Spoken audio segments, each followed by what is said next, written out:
I'd been out horseback riding with my sister-in-law, and her horse spooked and turned around and took off, and mine turned around to take off, and I stopped him, and we were just waiting for her to come back, and it was like the boogeyman got him, and so he went into a bucking fit that threw me into the street, kind of caught me by surprise, and I landed on the humerus bone in my left arm, and it broke. Somehow in that split second when they tried to pick me up and the bone shifted like that, there was a fracture that ran like up the bone besides it being broken in two, and the radial nerve slid in and got crushed. And from that moment on, all the muscles that nerve and tendons and ligaments, everything that nerve controls, I was paralyzed. And I think that before I was injured, I knew that everybody had potential, but maybe not had the same level of patience or compassion for somebody whose potential wasn't showing through.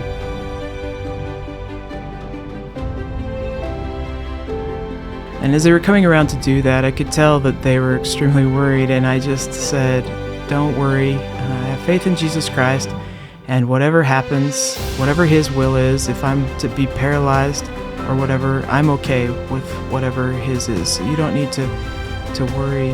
But as I came around and pronounced that blessing, the first thing that was said to me was that because of my faith, it said, your Heavenly Father wants you to know that because of your faith in Jesus Christ, you can't be withheld from being guaranteed a full recovery. So in time, you'll experience a full recovery.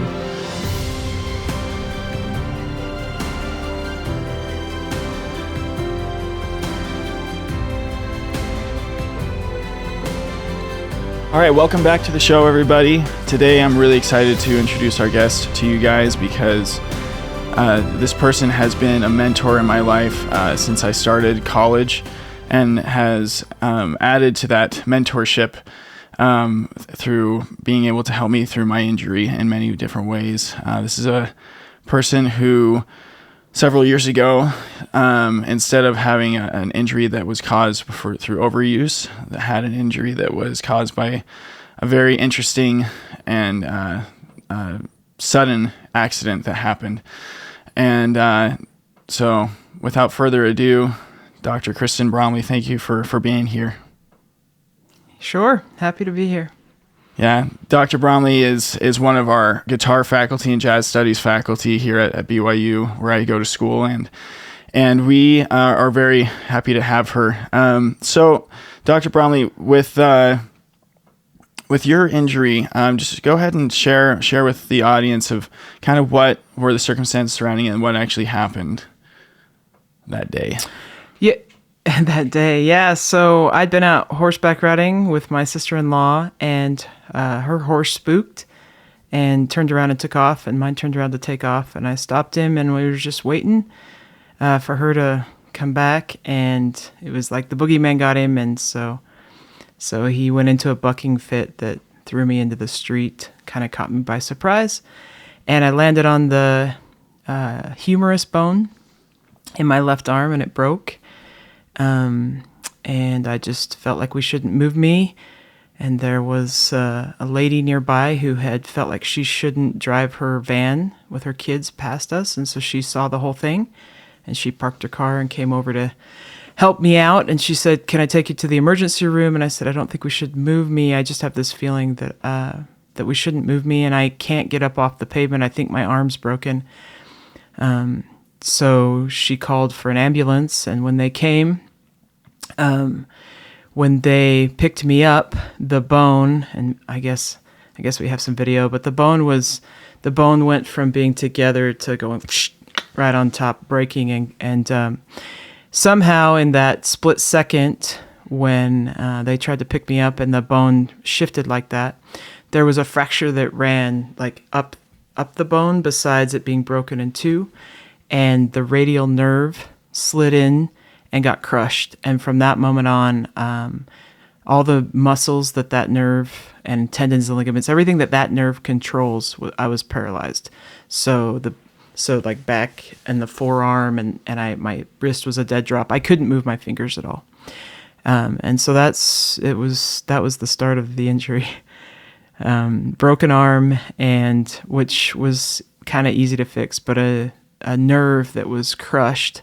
We didn't know it at the time, but through the process and everything, we found out that the nerve was crushed, and that because of that, I lost all that function.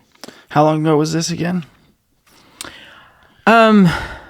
I think I'm pretty sure that the end of this coming January, so in 2024, the end of January, it was on the 22nd of January that it happened. I think it'll be 8 years. Gotcha. And how are you doing now, playing wise? Well, I mean, just share your recovery story, because now you're able to teach and perform and all that stuff, and it's one of the most remarkable stories I've ever heard of recovery. So my audience will definitely want to hear that story. Yeah. So when they tried to pick me up off the ground, it was interesting, and I think the head of that crew realized he'd kind of made a mistake. He'd assumed it was just a little broken arm, but I screamed. The pain was unbearable once the nerve was crushed, and in that point, they got me on a stretcher and raced me to the hospital, and they came in and they thought, well, maybe the nerve was caught within the fracture because it had just set up on itself, like the top part of the bone was sitting on the bottom part of the bone. And they thought, once they got x-rays and could see, they can't see the nerve in x-rays, but they thought maybe if we set the bone that it'll fix the problem. And so they set the bone, and I still couldn't move my fingers. And it was really interesting because as a member of the Church of Jesus Christ of Latter-day Saints, we believe that God's power is here on the earth and that his priesthood power has been given, and therefore the ability Christ used to heal people is here and is able to be used again. And as we were riding in the ambulance, and the main paramedic asked me if there's anything, I asked if I could get a priesthood blessing, and he said that he was the only one there that had been given that authority, but he wasn't in the mindset to really feel like he could give it because of the circumstances. But he said, as soon as we get to the hospital, we'll be able to find somebody. And when we got to the hospital, they looked, no missionaries, nobody could. And within the church, it takes somebody who's been ordained to the office of what we call an elder to be able to pronounce that, at least an elder. And they couldn't find anybody, and missionaries have that. But while I was knocked out, so to speak, you're not exactly knocked out. The last thing I remembered before they set the arm is I was having an argument with the doctor about how I was going to be conscious while they set the bone, because any movement was excruciating. I couldn't help but yell. The pain was just so severe. And so I was like, you're going to touch it again and I'm going to be conscious. But he said, well, you're going to have amnesia. You won't remember any of this, but it's like you're conscious, but you're knocked out kind of. And when I came to, it just happened that two friends from my neighborhood, who were actually at the time within the church, we have a system set up to minister to one another, to watch over and care for each other. And these two gentlemen were known as home teachers, and they were two friends that kept an eye on our family, and we had folks we kept an eye on, and they just happened to have found out what had happened in between then and race. They were able to come over to the hospital to give me a blessing. And so when I woke up and we couldn't move my fingers or anything, then they gave me a blessing. And as they were coming around to pronounce the blessing, they consecrate you with oil that's dedicated for healing the sick. And then they seal that with a blessing as prompted by the Holy Ghost. And as they were coming around to do that, I could tell that they were extremely worried. And I just said, don't worry. I have faith in Jesus Christ, and whatever happens, whatever his will is, if I'm to be paralyzed or whatever, I'm okay with whatever his is. So you don't need to worry.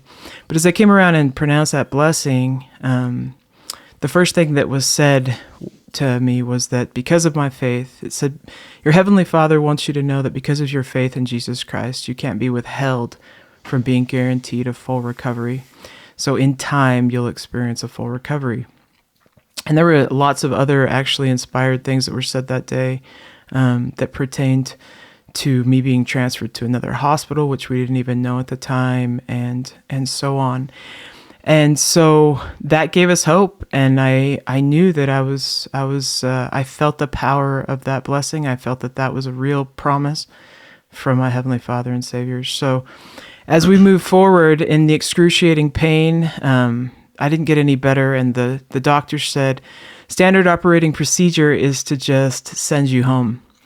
And I said, I can't even sit up. I'm not sure how I'm going to be able to go home. And my mother was there. She had come over and brought my insurance information and so on. And I said to her, I can't go home. And she went and she did something very uncharacteristic for her. She went and talked to the doctor. And she said, look, she's a musician. This is her livelihood. She can't go home. We have to know, is there a specialist or something? And this really great ER doctor called, and all the specialists at that hospital were out of the country or unavailable. And so he didn't stop there. He called further, and he found one actually in Provo that wasn't on call, but played music some himself and had his kids learn to play music. So he identified, and he said he'd come in and see if there was anything he could do. So they transferred me to the Utah Valley Hospital where he met me. And so this injury happened midday, and I was transferred there. Just to give a timetable, it was several hours later. It was in the evening. It had gotten dark. And once I got there, I had to wait in their trauma room for a little while until he was able to come. And my dad had shown up as well, and some of the other family had found out. So they met me at that hospital. And we were waiting in a room to go in. The surgeon was just going to go in. They couldn't see anything through x-rays, so he was just planning to go in and do a surgery and fix the arm and then see if there was any way he could help the nerve. And he didn't really know. But before we went in to do that, my dad actually, I could see that, he was worried, and I asked him if he wanted to give me another blessing. I didn't feel like I needed one, but he offered, I could tell that he would like to. And so he and my brother then gave me another blessing. And actually, having not heard, he had not even heard anything of the previous blessing. He promised again that because of my faith in Jesus Christ, I couldn't be withheld from a full recovery. So I was given the same blessing that I had been given before in several respects, which is interesting considering that he and my brother hadn't heard that blessing. But then one thing was added, and that was that the surgeon would be inspired and know what to do. And so they wheeled me in, and I met with the surgeon, who said, I don't know if there's anything I'll be able to do. And I said to him, it'll be okay. You'll know what to do. And so when he got in there, and I found out later, but they found the nerve trapped. And this surgeon's been doing trauma surgeries for years. He'd never seen where, he said, that the nerve hadn't been cut in two with that much pressure put on it, or at least cut partially. So that was the first miracle. And he was just ecstatic about the fact that, so what had happened, as nerves are interesting, there's millions of fibers that run, and that's how we have the connection of our mind telling our body what to do. But there's this exterior that he said it's kind of rubbery, kind of like a balloon or something, and that part had held together, but it had flattened, and they figured that maybe, if I was really lucky, 17% of those fibers were still aligned. If I was really lucky, it might not even be that many. And the way nerves work is usually, they said, if the fibers are matched up, they'll heal, and it'll create a new connection and heal through that spot. But the ones that aren't aligned, there could be no new connection made, and you lose that function. So I had lost 100% function. But when they got in there, they were inspired, and what he said was they felt like they had to do was to pry the bone apart. But against medical practice. After all these years, he's never pried a bone apart because it could shatter, and my whole arm would then be a whole new bottle of, yeah, exactly, a whole new bottle of mess. But they felt like that's what they had to do.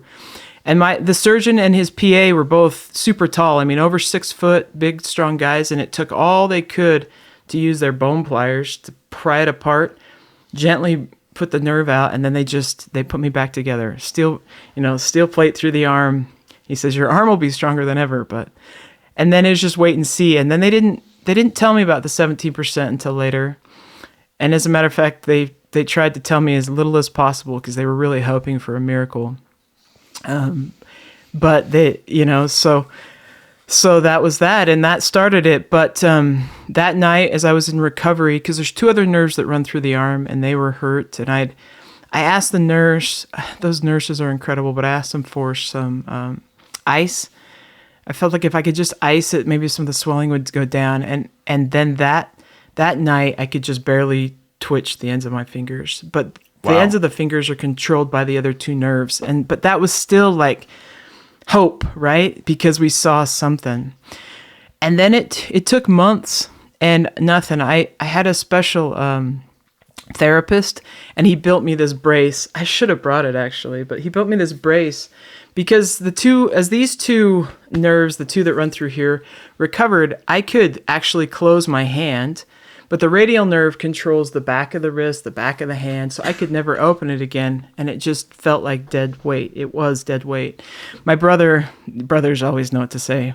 They're like, that looks like a dead fish at the end of your, and it did. Sounds like something yeah, it does, exactly. You remind me of my brothers in that way. But these muscles, there was, the ones that didn't work, they didn't work. But I had partial use of my hand. My biceps were in flex mode the whole time. Couldn't get them to relax just from all the weirdness of it. But it was months. But I had this brace, so I could move my hand a little bit, and I could use my hand a little bit, because the brace, the way it was worked is it had all these springs attached to each of my fingers, and it would hold my wrist from being at a drop. So it would just hold it. And then if I closed my hand and just relaxed, it would open my fingers back up again. So I could use them just a little bit. And I remember playing Mary Had a Little Lamb, and I felt really proud on the guitar. And I sent it to my family, and they kind of cried. So I watched it later when I wasn't on the painkillers, and I'm like, yeah, I could see that. I don't think I could ever watch it again, actually. That does look really, really, really bad. But months into it, so that was in January. It was in the middle of the summer sometime. I had taken that brace off, and I would see if I could twitch anything, and I couldn't. But one day I took it off, and from clear back by the elbow, I could just barely twitch my wrist. And I was like, wow. And so before that had happened, they'd gone in and they would check, they'd shock it and see if the nerve showed any response, and it hadn't. Zero.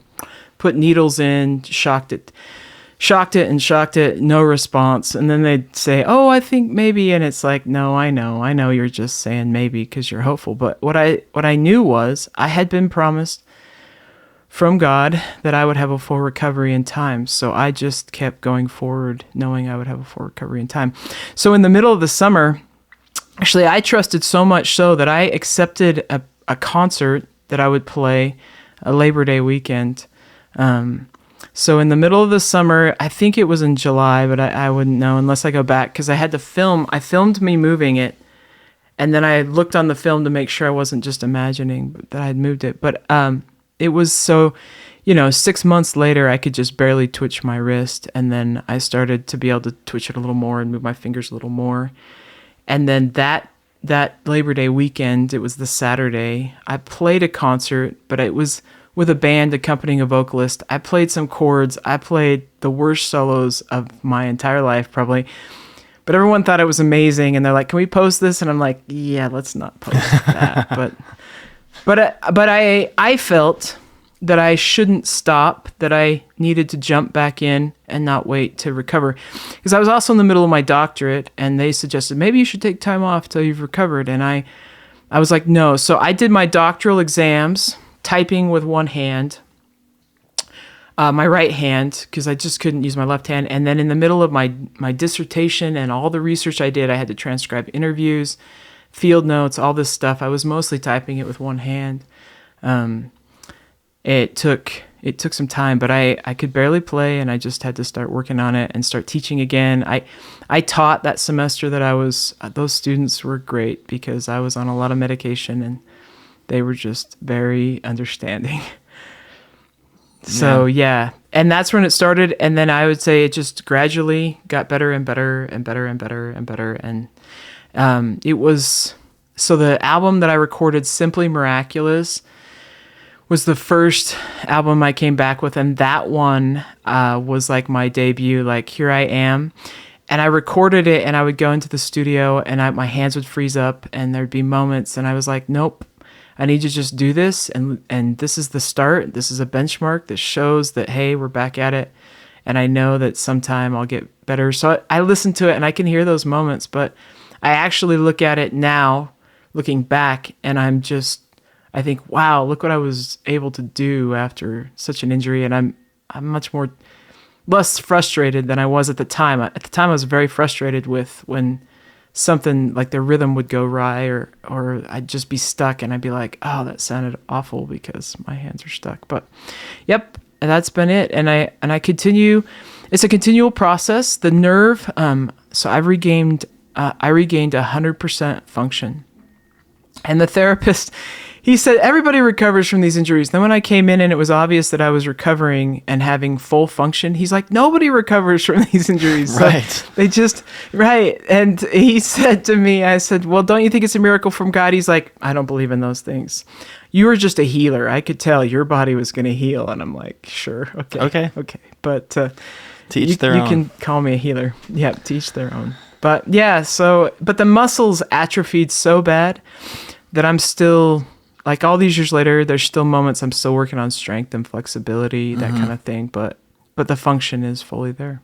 So injury happened in January, and then when did you start the sessions for your Simply Miraculous album?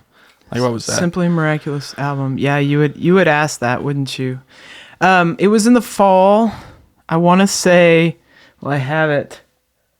If I the timetables on these things. See when it was released. 2000. I always remembered at the time. It's easier to count back now. So I have a brand new album out this year. I had one last year. I had one the year before. One the year before. So 8, 7, 6, 5, 4, 3. It was 3 years after the injury. 3 years. I think so. Yeah. I think I released it. So I recorded it in the fall and released it in the spring. I think I had time. Everybody had time off over Thanksgiving, and so we went into the studio the couple days, one of those days before Thanksgiving. It says 2019. Simply Miraculous. Was when Simply Miraculous. Yeah, and I think I recorded it in the fall of 2018. I think I was injured January 2016, but it could have been January 2015. Time flies when you're recovering, I guess, right? Well, that is to use. Yeah, I was injured, I think, 2016. I recorded it fall 2018. It was released in spring 2019.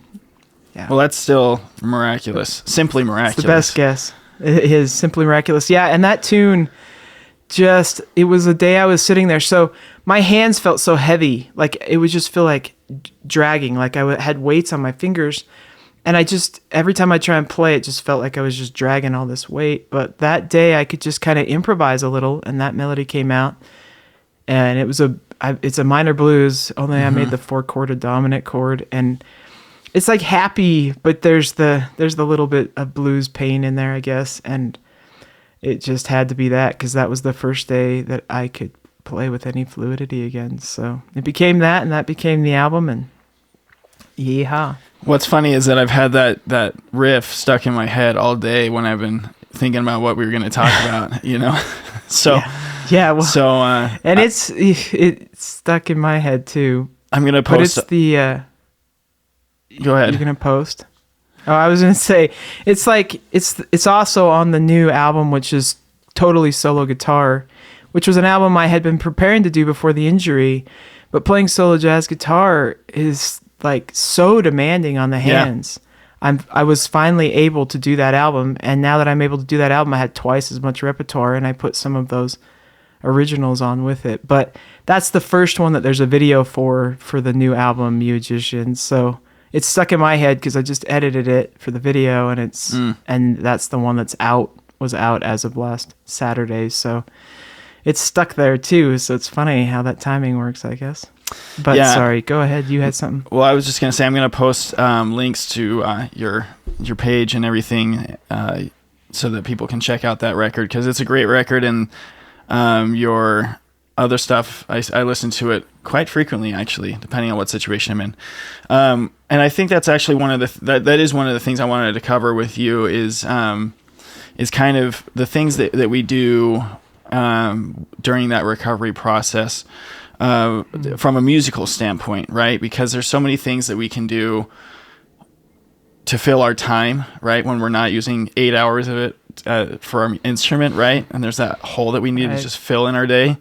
But one of the things that I've definitely taken from you in my own journey is the importance and the, I guess, the creative healing aspect that composition can bring, because a lot of people, especially younger musicians, I think composition is this really daunting thing, but it really can be, and it's like anything, it's a muscle that we just need to work. But what role did composition and other musical things play in your recovery, as far as like just helping you get through it musically and spiritually and all that stuff?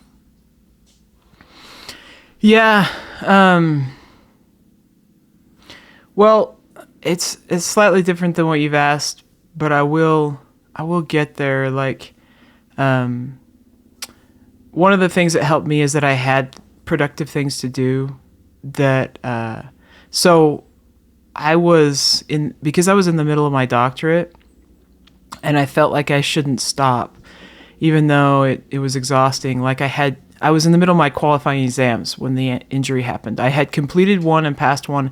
I had 2 more to go that were a few weeks out. And I'd just been out taking a break from all of that with my sister-in-law. And we're like, just take a break, And then so I was laying on the ground. I was like, have I ruined everything, all these years of work, just for a break from all of this? But because I was in those, and I finished those, and then it was time to do my dissertation, and my dissertation involved hundreds of hours of research, and then once you actually finish the whole thing, it was thousands of hours. It was well over 10,000 hours, but it gave me something productive to do that I could do. And so I was still teaching with students and playing a teeny bit, but mostly analyzing them and helping them. But to be in a situation where I was studying jazz music in a combo and so on, it gave me a productive way to still work in the music and try and better my skills, even though I couldn't be playing. So while I was studying, I was looking at how to improve jazz education and just music education in general, and then also my own musicianship. It gave me something to do that was productive. I don't remember, and during those years, I don't remember having the strength to play very much and compose as much as like I do now. Now it's a whole bunch. But yeah, when I was able to start playing again, just improvising and composing that Simply Miraculous melody, and I don't know why, but that one hits the spot with so many people, and maybe it hits the spot with me. It hits the spot with people who aren't into jazz music at all. It hits the spot with people who aren't into guitar music at all. But there's something about the healing process that allowed that, as I was able to start playing, just to improvise and start composing again, to feel the expression, even though I might have been limited in my playing, the creative expression that was there. And then as time has gone on, there's a lot of, I think, like when I was hurt, there was so much self-reflection. like I had never really thought. Part of the reason I went into music is I felt like that was a path that God had for me, and that was the way that I was to help bless, those around me. And it had kind of come as a surprise, and it was a change from things that I had planned on doing. And so I'd always just felt like this process, I was just in it. And I was finishing my doctorate, I'd done my master's, I'd done all this gigging, I'd done all these things, but to suddenly have it taken away for a moment, I had a lot of time to think. And also as a musician, I was just becoming in the middle of my doctorate, teaching at a university, and, working as a musician. I don't even know how I was able to do everything that I was doing. So to have this moment where it was like time out, and that's really what it was, time out, to sit there and think. I feel like the self-reflection, I realized that that as I got better, and because I knew I was going to get better, because God had promised that I was going to get better, that I would be playing again, that I needed to declutter my life with some things and dedicate more time. And I realized that I needed to compose more. I needed to play more. Like I needed to find my artistic voice and not just be a side man or a side woman who could play or teach anything and all the things that I'm doing, but that I needed to like zero in on my compositional artistic voice, my guitar voice. And I think that the injury started, there were certainly moments of me feeling like, oh, if I'd have just not gone horseback riding and taken a break from work, if I'd just not, then I wouldn't, I was just trying to have a little fun, like a little bit of a break, and all of this happened. But so there were definitely moments when I was really frustrated and in a lot of pain and just stuck and trying to do things that were suddenly way harder to do. Teaching was harder. Everything was harder. But as I had that time to just think, I mostly realized this is a gift, because I'm going to take music and my role in it and my efforts as a composer, as a player. I will never be the same again, because I've been reborn. And as I got healed and was given that back, it really felt like a gift, like a new view of myself. And from that moment on, it's hard to say. Like I don't think the Musician album that's just coming out now would have ever been what it has become for me if I had recorded it before I got hurt. And that trio record too, my Simply Miraculous record, I was just about to record. Like those things were all ready to be recorded. Everything that's come out since then, I was getting so close to recording, and then I got hit with that, and then it was a few years back. And every single one of those albums, there are some covers, but they're original arrangements, and it's all originals. Otherwise, it's all original stuff. So everything's an original arrangement or an original tune. And yeah, it changed me. It changed my focus. If ever I had thought of music as a way to make a living, it stopped being that as much as it became a mission that it was a gift I'd been given back, and I felt a heavier responsibility to use it for good, and to find out in some ways what God saw in me as a composer, as a player, that I didn't see in myself, that I needed to continue down it. But it's healing, to compose and to play, to improvise, to especially my music. Like I think from that point on too, I found less interest in just playing wedding gigs or cover gigs or whatever gigs. I just wanted to get rid of the clutter and focus on me as an artist, since clearly that gift had been returned to me, and therefore I didn't see it as my blessing being healed. I saw the Lord healing me as me being a gift to others in a new way, and that was a responsibility that I had to bear, having shouldn't have by natural, in any natural sense, I shouldn't have recovered. There isn't a surgeon or a doctor that knows anything about the injury that will tell you that it wasn't plain out miracle. Millions of fibers do not realign, and the arm and the healing does not happen like that. So, yeah. Man, I feel like I've heard this story hundreds of times probably at this point, but I feel like it's just, coming to a whole new light for me is in this perspective for me. It's just awesome to hear this. And so many things in what you just said, I think are just really important principles for people that are listening to really latch onto, whether or not, regardless of what your faith principles are in your life, it's you have to, in your recovery, in order to make it worth it, you have to be able to frame it in a way that makes it worth it for you. And you have, I heard it said once, you might as well get something for your pain, right? And and it's so true. I heard that and I'm like, dang, that's so freaking true, because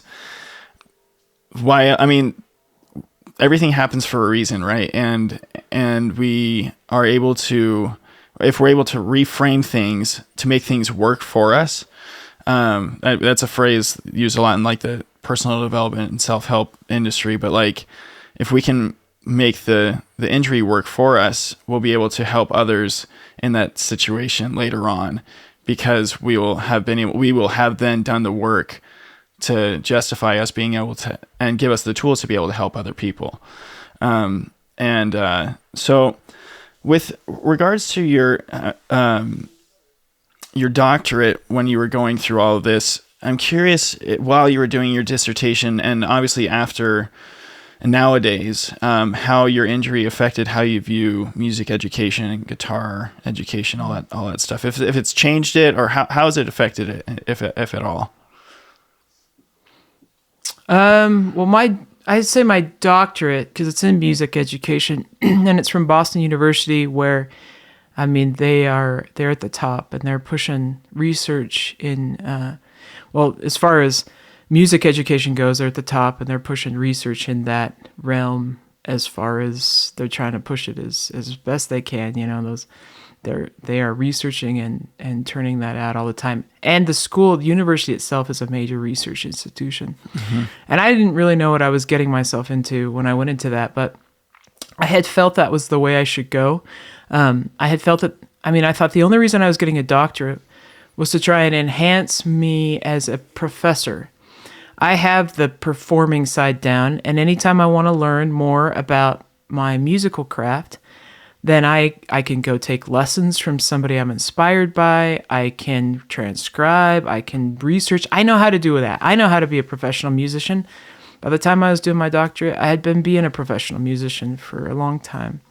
So I didn't feel like a doctorate in performance or jazz studies would be my best bet. I'd learned so much already as an undergrad and a master's student, and I knew how to research anything historically and music-wise. We got it figured out. But so I thought, really, if I'm going to enhance myself as a professor, and the only reason that I'm getting a doctorate really is to enhance, or I had thought the only reason is to enhance my career on the professor side. And I'd kind of become drawn to that. Working with students and sort of the mentorship and just the fact that we get to work on music together kind of drew me in. I sort of burned out as just a gigging musician, and I was like, I think I really like this professor life. And I can still be a creative artist at the same time, even maybe more so than I could if I was merely a gigging musician. So the doctorate, though, itself, I had no idea what I was getting myself into as far as the education goes. But the way that program was designed, we had our classes in music and everything, but then we would study research methodologies, and then we would also study theories, and education does not have its own theories. So we were studying sociology theories and psychology theories and social psychology theories and ethnomusicology theories, and it's anthropological theories, really, not ethnomusicology. But we do all these, and then we'd try and apply it. But what was amazing is I was teaching at Brigham Young University at the same time. So the cohort that I was in, we were spread out across the country, and we would be talking about something in our class one day and reading about it, some theory, and then we'd be experimenting and trying things out in our own classroom, and it was just incredible. And that pushed me to see things in ways that I had never seen things before, because I'd always seen things simply of having studied the music and sought out being a professional musician. And suddenly my whole life, I was suddenly seeing everything through a new lens of, like, I'd never even thought about any of those things. Or and I got into person-centered education, and so which has really been about for years, but then gone through all sorts of different things in other fields. But it had started out as client-centered therapy, where if you could help in a therapy situation somebody self-discover things about themselves, they would make choices that would help them grow as a person. And that grew into, this is Carl Rogers. He was also professor of psychology at the university. He realized this is the same sort of thing that should be happening in the classroom. So he stopped trying to teach psychology as a lecture class, and they started doing other things, and they grew. But what I realized as I was going through is that there were things I had experimented with that fit within his theories that made my classrooms, my ensembles come to life, and that helped the students maximize their learning. And my role as a facilitator in that, and that all changed me completely. But I, as far as like the injury and that happening at the same time, I had latched on to research things that nobody was doing or had even done in music education. And when I finished that dissertation, and they congratulated me and so on after I had defended it or something, they said, "You are the expert in music and person-centered learning." And I hadn't even thought about that at that point. But after over 10,000 hours and nobody else having researched it, I had become the expert on that. And there's so much could be done with it. And that changed me so much. And all of the classes leading up to that, and all the criticism and the theories that existed and how we could improve completely changed me as an educator. Because so often what happens is we just teach and run people through the way we've been taught, and we never really think about learning at the core. And I thought about learning and development at the core. But as far as the injury and that at the same time, it was a blessing to me that I was so involved in that and wouldn't have necessarily had time, that it gave me a focus. But there was a time I thought, okay, is this what God wants me to do now? Am I supposed to become like this researcher? Am I supposed to be publishing and doing all this? Maybe my performance isn't. That's what I had wondered initially. And as we slowly waited, I mean, it took years before I was really, really playing again. But I always felt that wasn't quite true, but that it played an important role in my life. And I'm grateful that it gave me something to really throw a lot of energy into while I couldn't play and compose. But as I was able to start playing and composing again, I realized it's a fundamental part, and I grew a lot from it. And it, me as a teacher has actually enhanced me as a performer, me as a musician, because every time I have to think about how to help somebody else understand something that's kind of intuitive to me, I've discovered things about the music and about myself that I never knew. And then once I discover that principle and can act on it in a new way, I've grown. So all of those things like overlapped. But as far as the injury and some of that at the same time, I think that there's a compassion. There's a compassion that was there that automatically comes because I get students, like I've taught students who could barely play, all the way to students who like we're even sometimes pushing each other with the level they've grown to. And because I had to struggle, because I was struggling again some ways to redevelop the ability to play, there was compassion, and it opened up understanding that wouldn't have been there, because a lot of those things that I had learned so long ago and so intuitively that I didn't even think about the process I went through to learn it.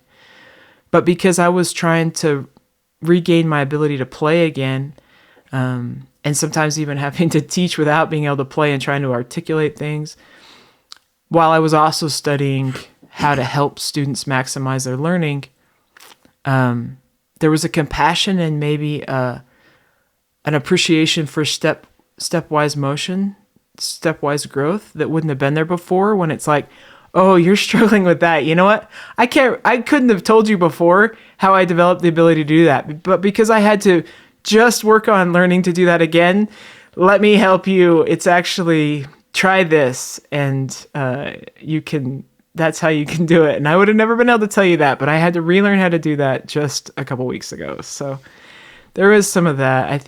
I'm sure it all played in. I'm not sure that I even really thought about it, but retrospectively, that's the answer I have for you. That's beautiful. No, seriously, I think that the beginning stages of instrument pedagogy is another reason why I'm still a trumpet player. I'm still going down this path, is because when I realized, for me in my case, like, that my injury was caused by poor fundamental technique that had been learned over a decade ago. It just really fascinated me and gave me just a greater desire to work with other people on that, So it's, just goes to show that our injuries or our trials, whatever they may be, give us the ability to, like you said, have compassion for other people and have more empathy. And I think we could all agree that having a little more of that in the world wouldn't be a bad thing, right? Yeah. Well, and the ability to, like, not just think, but know that there's potential sometimes in somebody, even though they might not be showing it right now. So a lot of times it can be tiresome sometimes to teach students that are in a really struggling mode. And sometimes there's a reaction that can naturally happen from a teacher to think, oh, this student isn't worth my time, right? I don't have time for them, or they're never going to get over this, so why would I? But in all reality, we don't know what they'll grow to, and the person that might be injured or struggling in front of us may eventually surpass even the other students. And so to have overcome the impossible, to have grown, if I'd have gone into a guitar teacher, they would have been like, you know what? If I hadn't been teaching at the time and studying with somebody, they wouldn't have known what to do with me necessarily, or even maybe not even wanted to work with me. Because what's the point? Because I could, my Twinkle Twinkle Little Star and my Mary Had a Little Lamb initially was like scary when I look back at the videos. But to recognize, because I've overcome tremendous challenge and done the impossible, so to speak, that somebody in front of me, their potential for that, regardless of what state they're at whatever moment, their potential for that is always there. And I'm not responsible for getting them there as an educator. I'm merely responsible for being a source that can help them as they use their agency and strive to learn and grow and overcome whatever challenges they're facing. I'm there to be a help and a source to them where they are in their path, and I'm not there to necessarily judge where they ultimately go. And I think that before I was injured, I knew that everybody had potential, but maybe not had the same level of patience or compassion for somebody whose potential wasn't showing through in a given moment, right? And I wonder if because I was so hurt, if it didn't just make me a little bit more caring. Maybe, I don't know. It's been so much there, and I think I always have tried to care and be patient with students, even the little kids that threw picks at me, and would get mad at me when my fingers hurt when they're 8 years old and I was teaching at a store, or college students that come in who really, maybe they don't have the time to put into it, or maybe their dream isn't becoming a world-class guitarist, but studying with me for however many years they do, there's something that they need to get out of it, and Right. to just be that source for them. That was the other thing that I wanted to talk about was you mentioned before and just now, like the fundamental, like what parts of your musicianship are fundamental to your career. Like you talked about being a researcher was a fundamental part, but it wasn't like and I might be misquoting you, but it wasn't the whole kit and caboodle for you, right? And Yeah, it wasn't. and I think I've talked with other guests on the show about this, but I think it's just so critical when somebody goes through an injury, because it can be, I mean, such a long and arduous process, that they figure out why they're even doing, like really get into the nitty gritty of why they're even a musician. Because some people, like for example, in the collegiate sphere, some people are musicians so they can just do something fun before they go to medical school. Or some people are just doing it to become an audio engineer, or to be a professional musician, or to be a teacher or researcher. And so the instrument itself plays a different role for different people, right? And so that injury can really be a self-defining moment. Hopefully is, for everybody listening, is a really self-defining moment of like, is this really what I want to be doing? You know? And so kind of talk to me about that decision. I mean, especially when that injury first happened, you mentioned from a spiritual sense, but also from like a logical or musical sense of, or maybe not logical, but like a career vocational sense of like the drive that kept you going, in addition to your faith, that was like, no, this is still what I want to be doing, especially during those hard recovery moments. Does that make sense? Yeah, it does. I was just thinking, I think it actually, for me, starts long before the injury even came. I mean, when I was a student, when I was a high school student, I played we had a jazz big band, and our teacher had taken and created, instead of a second jazz big band, created a improv/combo class. So as many rhythm sections as he could create, he'd have, and then he'd have combos, and we'd spend half the period learning about improv and the other half playing in these combos. And that was it. Like I just did that. That fulfilled those credits. It was fun. I didn't really think I was all that good at it, but I was a scholar athlete, and I played a lot of sports. And my senior year of high school, I felt this prompting again. So it's impossible, I think, with me to take faith out because it's such a central part. But I felt absolutely right. I felt like Heavenly Father or God, our Savior, prompted me through the Holy Ghost that, Kristen, this is great.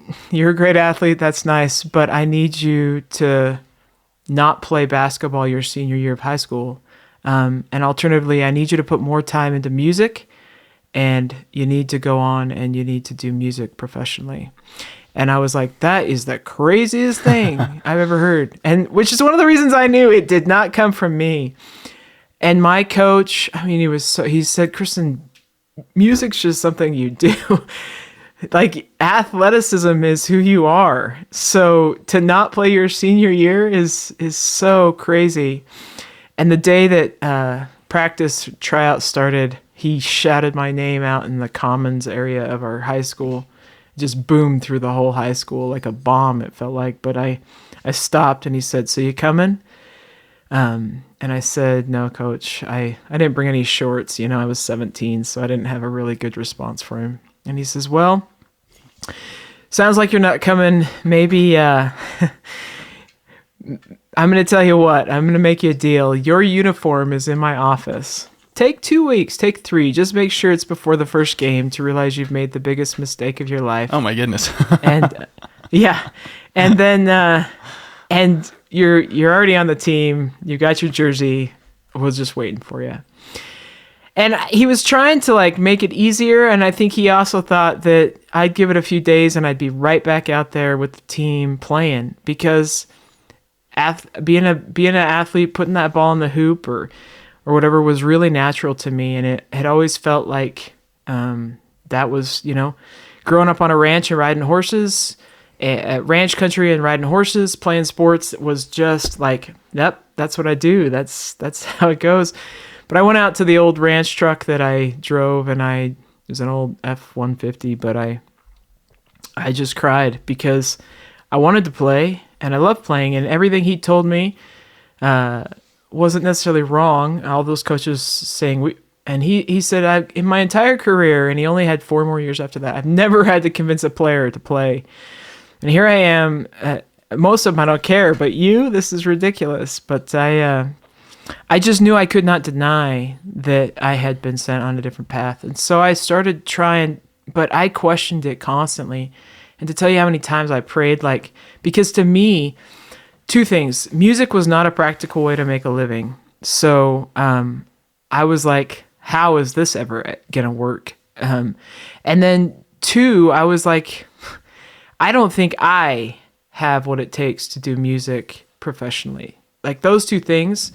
I knew all sorts of people that had done music, or even to just get into BYU, which is where I felt like I needed to do my undergrad. I felt like that was the step up that would open the doors for me. Growing up in Wyoming, and so getting in was a shocker. And then I had so many ways I felt like I had to constantly catch up. I felt behind all the time. Compared to so many of my peers. I was trying to learn all these things. I had done music, but I hadn't spent my life doing it. And so that was at the core. And by the time that I was injured, I had done 2 undergraduate degrees. It was a double major. And I had worked and taught and gigged and even done some arranging and composing just a little bit. I had done my master's at Indiana University, which was a top program. I had success there. And then I had planned to move east, but felt like I needed to come to Utah for a time. And then I got hired at BYU. And then I started my doctorate at Boston University. So, and by the time that all of that was in play, I had been at this for 12, 13, 14 years. And I had worked professionally as a musician the entire time. So I gigged and taught all those years. I also worked as a national park ranger. And so through those years, I had thought maybe I'm going to do the park service. Like maybe that's my path, because it was sort of a backup, because I really did not see myself doing music. It just never made sense that I could do that. But I had always felt that this was the path. And we talk about priesthood blessings, receiving other ones and so on, but music was at the core, and I knew that. So when I got injured and had the self-reflection moments and to think about it, it was like, and I had wondered for a little time, am I to be this researcher that's going to help with person-centered education? Is that but all that time I felt like no. And I knew a couple things that I had discovered by then because the doctorate wasn't easy for me. None of these things were easy for me. So I was always fighting and climbing mountains. And I felt like this process was, wow, you'd climb a mountain and you'd think I just went over Mount Everest, only to round the corner and find out you had to climb a mountain twice as high as Mount Everest. And then to round the mountain and have to climb another mountain. One. And there's another one. And here I was, and that's how my doctorate felt on top of everything that I was doing. And then right in the middle of the qualifying exams and the dissertation, I have this huge injury, and now I got to climb like all the way to the moon. And, but I just had felt, because of all those times of going, that I just had to keep walking forward in faith that this was still it. And I came out of that injury, determined to do it. And the self-reflection that has happened in that time, I knew that yes, teaching is a part of me and it's an important part, but it's sort of a smaller part compared to me as an artist. And I started, and since then, it's not even just then, but it's so much easier to look back and see, but in the moment of just trying to walk forward in faith day after day, like, oh, I can barely play. Oh, nice. I played a gig. Oh, I composed a little tune again. Oh, okay. Oh, it was a huge thing to record that album, but that wasn't the done. I had to keep going. And looking back, it's easy to go, oh, look, you've got 6 albums out now. You've done all these things since the injury. You've been teaching and published and got all these books out. It's easy to just look back and be like, wow, look at all this that you've done. But moving forward day to day was was an element of faith. But at that point, having climbed so many mountains, I think I was prepared to sort of have this be the final big mountain, have this be another big mountain that I had to overcome. And the self-reflection in there is all that time to think and to pray and to receive revelation. Ultimately, I have come to know over the last few years that the biggest part I have to play is as an individual artist. The gift that I can give more than any other gift is the individuality of me and the music that I can create. And I felt that composing and arranging and the way that I play, and I'm still discovering, it's still hard. I had a student even say, I do all this music, but I'm not sure it's me. And sometimes I feel like that. Like I'll play solo guitar arrangements of Christmas music, or I'll go and play a jazz album, or I'll do standards, or I'll write this music to that, or I've got plans of writing orchestral music. I'm still discovering, but every time I'm expressing me at the core of me through music, I think I'm doing what I'm supposed to be doing. And I think that if I keep moving forward in it, that the day will come that Opus 1 is never the greatest work, though it can be powerful to people. And I feel like that's where I'm at. Like I've got music that's benefited people and that's benefited me. But I'm still heading towards the music that is like, there's Kristen. So it's still a daily walk of faith. It'll be interesting to see even in a year from now or 5 years from now and be like, oh, and I'm still refining and chipping away at that. But while injured, I was determined and knew that this was the path for me, and I've continued down it. And this gets a little bit into religion, but there's, in the Book of Mormon, there's an account where Alma talks about, it's Alma 32, but he talks about faith and how if you plant the seed, and you act upon it, that see if it enlarges your mind and if it enlarges your soul. And if you keep walking forward in it in faith, ultimately you'll see the fruit that comes from it. And I have felt like so many of the ideas that I have felt inside of me, or so many of the promptings, so many of the things like Kristen, I felt you need to look at composing, you need to become a composer, or you need to, some of those things that just pull at you that I never would have thought of, that I know I wouldn't have thought of because I would have never done that, because it wouldn't have been logical, it wouldn't have been practical. Me as a composer, no. Me as a guitarist, no. Me with albums that have been on the radio station with good critic reviews, no. That's not me. But put me on a horse or putting the ball through the hoop or whatever, that felt like it. But I know that those were promptings, and in that analogy of planting the seed, meaning, and then just moving forward, experiment, just see if this is a truth. If you walk forward in it, you'll discover it. And I would walk forward in it, and my mind would be enlarged, and my soul would be expanded. And I would think, okay, I must be on the right path. And then you get far enough down the road, and there's all this fruit that comes from all those days of walking in faith. And so I can look back and be like really easy. Yep, my hand was going to come back. Yep, I was going to record these albums. Yep, these great things were going to open up. Yep, everything was going to work out. Oh, I was going to teach. Oh, and I was going to compose. And oh, wow, that turned out great. But I'm still in the middle of it because I still get up, and composing for me is there's moments of inspiration, and there's moments of just having to work and wrestle with it until I find something that expresses what I'm trying to express in the moment. And it's not easy. And it's just a day in, day out until I look back and go, oh, wow, look what came as a result of it. And even some of it, sometimes just hearing was simply miraculous in the story going out from it. And then with the radio airplay that got and the critic reviews, I had people contacting me from across the country or even outside of the country that story benefited, or that song benefited. And I never would have even imagined that, but we become that tool in God's hands. But we don't see it in the moment. We just have to keep going forward and doing our best, keep trying to grow, no matter what our struggle is, whether we're overcoming an injury or just overcoming whatever, sometimes I thought that the mental and emotional side was the biggest challenge, even more than the physical, because you have to deal with this and face it, and overcoming that as an opposition leads to that. But you walk far enough and you get to turn back and you see some fruit, and you walk more forward and you keep striving and you look back and you'll see more fruit.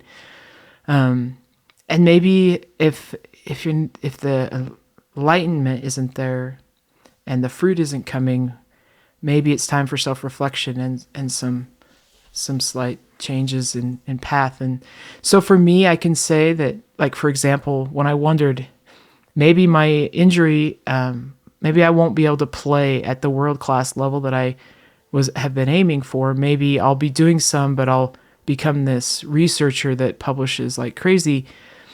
There was a point where that was good and that was right for the moment, but there was a point where, nope, now you're playing at a point, now it's time to, and there's course corrections along the way too. And so we wonder and we try things, and that I still use that stuff, and I still, I plan to publish some things in relation to it, but it's just a small part now that was a great part of that part of my life. But oh man, I think that just all of what you said applies to just being a musician, not just injury recovery and stuff, and life in general, whatever. Goodness it is. gracious, yeah. I think the biggest thing is that, like you said, that self-awareness and the self-reflection.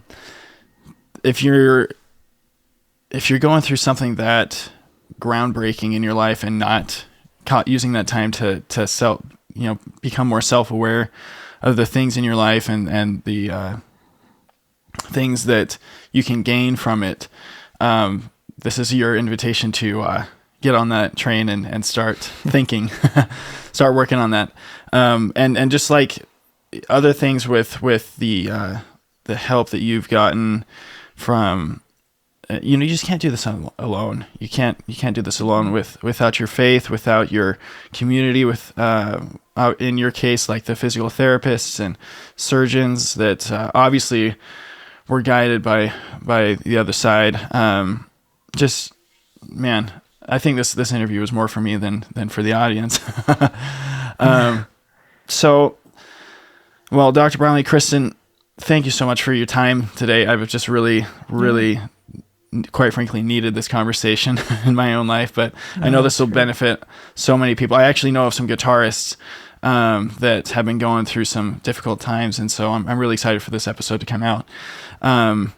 So just I like to ask I guess 2 last questions before we wrap up. And the first one is, you have someone who comes up to you or messages you online and says, "Hey, I listened to your interview on Trust the Process with Clark Lovell and really liked it. I'm going through something similar. Like, I had X, Y, or Z happen to me. What advice do you have for me?"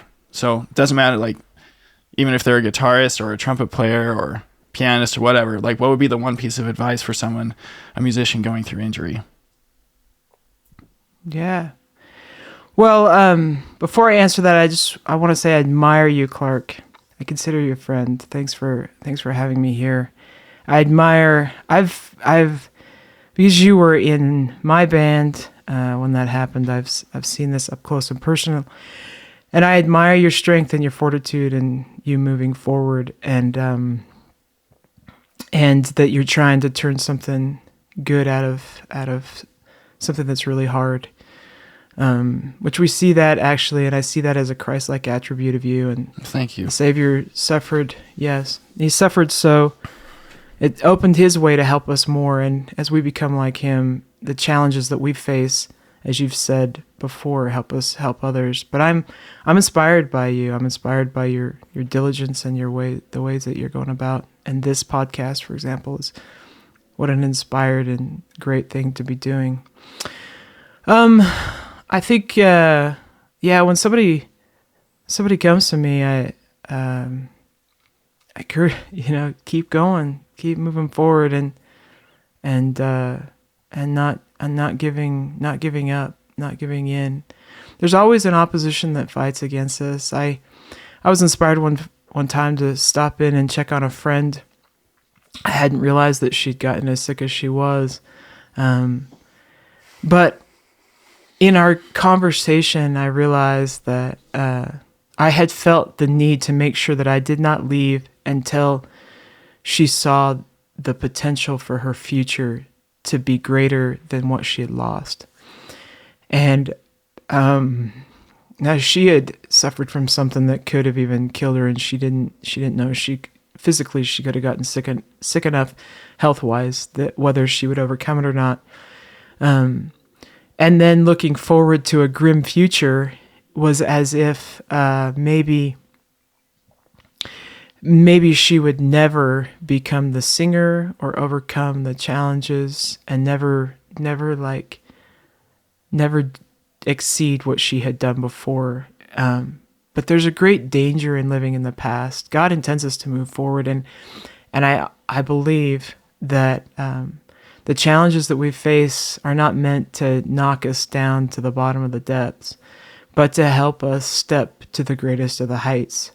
And if there's no mountain to climb, there's no greater version of us to become. If all we ever live on is the flat land, we're never progressing or going anywhere. So it's important to recognize that, I've got to face whatever challenge it is, and it might not even be an injury. I mean, there's so many hard things that people face. I'm blown away by the challenges that people face, and I know I've had various ones in my own life, but if we just keep climbing and keep moving forward and keep having faith and hope, eventually we reach a height where we have a vision. We can look down and see where we've come. But I don't believe that the future is ever to be worse than, is ever to be a digression. It's a progression. We're here to progress. So keep moving forward, keep climbing, and ultimately walk to a future that is greater than the past, or greater than we might feel we've lost. And sometimes with injuries, there isn't the miraculous recovery. And I had come to a point where I was willing to live a different life, to live with a mostly paralyzed and useless right arm and hand, and to discover what was new for me. And I came to that point. But for me, and I would say sometimes I think the gift from God is the ability to live a new life with an injury that maybe isn't going to be healed in this life to that respect, and to be able to do incredible things. And sometimes the gift is to overcome that injury, or there's lots of gifts, but whatever it is, we keep walking forward in faith and discovering what's out there for us. And if we keep climbing that mountain, we are headed to a much brighter, a much bigger future. That's where we're always headed. We're headed towards the progression. So even to look at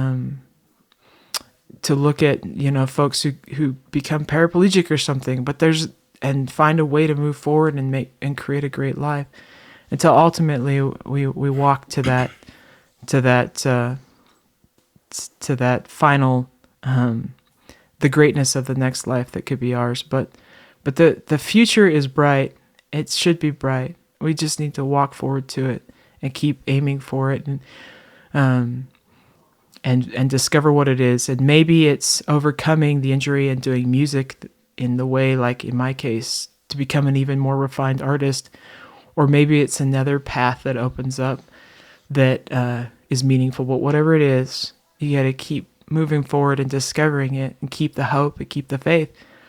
And you walk into that brighter future that you eventually get to if you overcome the dark time and overcome the challenge and the storm.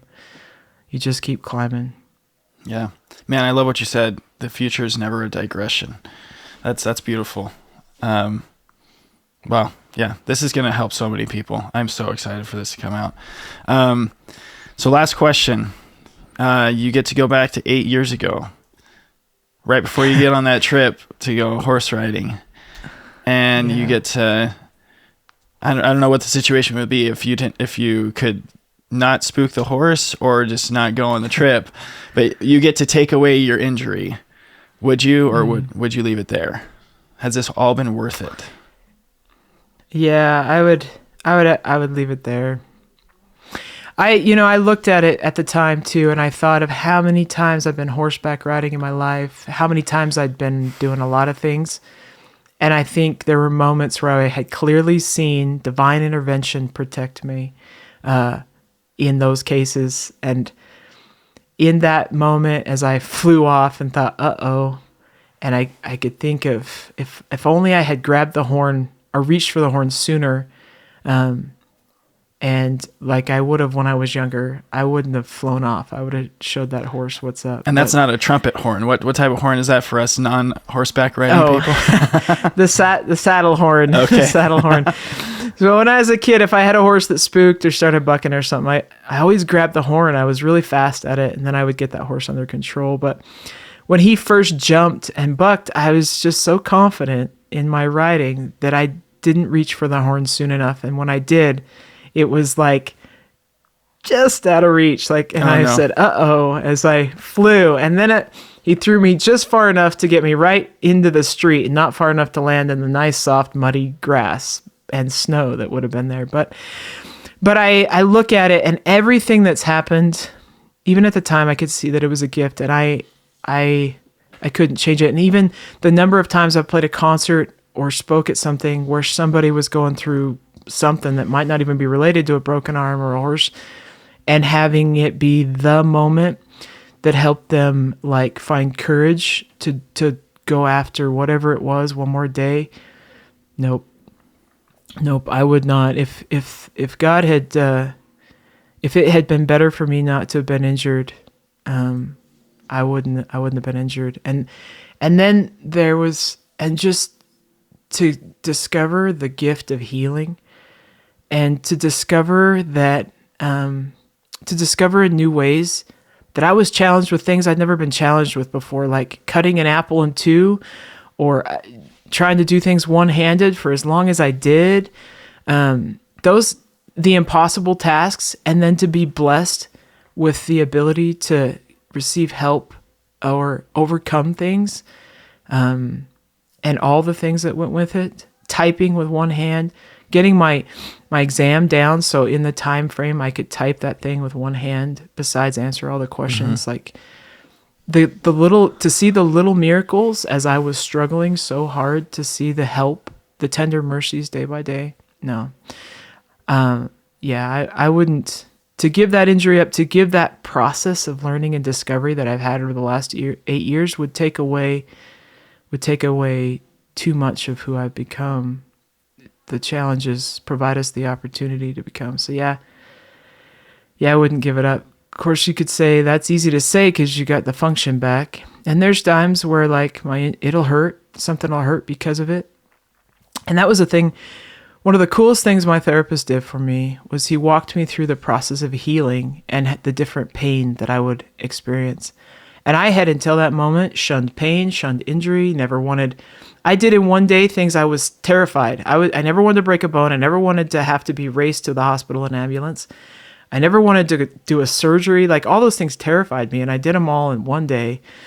And so just off the bucket list. Mm-hmm. But the thing was that he told me, you're going to feel like, if you feel like your arm is on fire, you've progressed to this element of healing, because the nerve, and if you weren't feeling that pain, it would be game over. If you weren't having this struggle, it would be game over. And so I started to discover and experience pain in a new way. Sometimes the pain told me, okay, I've got to relax and not push myself so hard.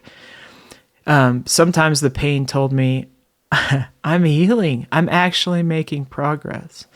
And so I discovered a value in pain, and it didn't kill me. The pain didn't kill me, but I discovered, and then to overcome the mental anguish. And then the day that I laid on that pavement, I was surrounded by angels, and to have the feeling that the other side is really there, and that there's people who care and are reaching through, helping us. There's just too many incredible things that wouldn't have happened had life just stayed on the flat land, and I just kept moving forward. So yeah. No, I'm in this process of finding my better future and becoming as well. And come what may and love it, right? Yeah, exactly. Or try. Yep, that's a good quote by a good man. So where can people find you if they want to reach out to you or check out your music or things like that? Yeah, I'm pretty easy to find. If you go and just Google Kristen R. Bromley, if you put the R in, it'll separate me from any other Kristen Bromleys. When I was first branding everything, I felt like the R had to be there, and I thought that was silly. And I even had people tell me nobody uses their middle initial as a composer or whatever, but I felt like I had to. But now, these years later, it separated me from the handful of other Kristen Bromleys. So Kristen R. Bromley. You can find the music, any solo stuff, under Kristen R. Bromley on any Spotify, Deezer, Apple Music, any of them. And then if you want to find the albums that have other people, you got to look up like Trio after that, or Quartet or Quintet, or Groove Axis. But I have a website, kristenbromley.com. On the website, there's links to everything. I've got lessons. I cannot even possibly help everybody who wants my help with guitar, so I created a YouTube channel, Dr. Kristen R. Bromley's Online Academy. There's hundreds of guitar lessons on there, with more coming all the time. There's also method books with that. And then there's the artist channel, Kristen R. Bromley Music. So I'm not hard to find. It's actually a little scary sometimes when people Google me who know me. I had this sweet old lady say, "I'm glad I knew you before I tried putting your name in on the internet, because then all this stuff comes up." And I'm like, yeah, I'm glad you knew me before you Googled you, saw my picture all over. Yeah, before you Googled that me. should I'm be glad on a you t-shirt. knew me too. I knew you before that I Googled you. That sounds weird, but Yeah. Anyway. Well, I'll put all that weird, stuff. But it's true. Yeah, I'll put all that stuff in the show notes when I publish this episode. So, well, thank you so much. And to everyone listening, keep celebrating those small miracles, those small wins, and look for those little things in your life. And until next time, keep trusting the process. Thanks for listening today. I hope you got as much out of it as I did. To see a full bio for our guest today, see the show notes, or go to our website at trusttheprocesspodcast.com. Make sure you share this with a musician you care about who is going through injury, a music educator in your life, or anyone just trying to make it in life. If you have a suggestion for a guest or topic to cover, shoot me an email at trusttheprocesspodcast@gmail.com, or send me a message on Facebook or Instagram. Before we go, I just want to give a heartfelt thank you and shout out to my team: Daniel Baldwin, who is my audio engineer, Kevin West, who does all music and sound effects for the show, Peyton Womack, our website developer, and my sister, Dana Lovell, who created the logo and promotional materials. We wouldn't have the show without them. So tune in next time for another episode of Trust the Process.